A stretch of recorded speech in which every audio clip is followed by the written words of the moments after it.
Hello പ്രിയപ്പെട്ടവരെ, ഇന്നലെ നടന്ന ചാമ്പ്യൻസ് ലീഗ് കളിയിൽ സ്പാനിഷ് വമ്പന്മാരായ റിയൽ മാഡ്രിഡിന് വിജയം. അത്ലറ്റിക്കോ മാഡ്രിഡിനെ പെനാൽറ്റി ഷൂട്ടൗട്ടിലാണ് റിയൽ മാഡ്രിഡ് മറികടന്നത്.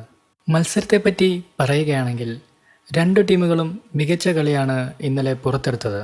പക്ഷേ നന്നായി അറ്റാക്കുകൾ കാണാൻ സാധിച്ചത് അത്ലറ്റിക്കോയുടെ ഭാഗത്തു നിന്നായിരുന്നു. റിയൽ മാഡ്രിഡിൻ്റെ അറ്റാക്കുകൾ വളരെ കുറവ് മാത്രമാണ് കളിയിൽ കാണുവാൻ സാധിച്ചത്. ഇന്നലത്തെ കളിയിൽ നിർഭാഗ്യമാണ് അത്ലറ്റിക്കോ മാഡ്രിഡിന് വിനയായത്.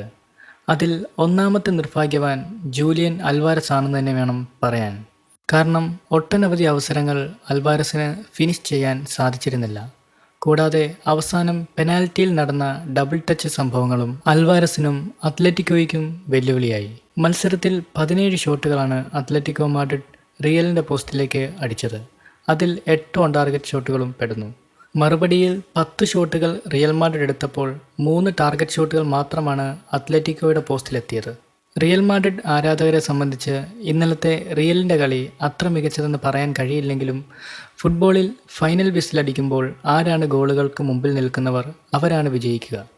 ഫുൾ ടൈമിൽ സമനിലയായിരുന്ന കളി എക്സ്ട്രാ ടൈമിലും പിന്നീട് പെനാൽറ്റിയിലേക്കും പോയിരുന്നു.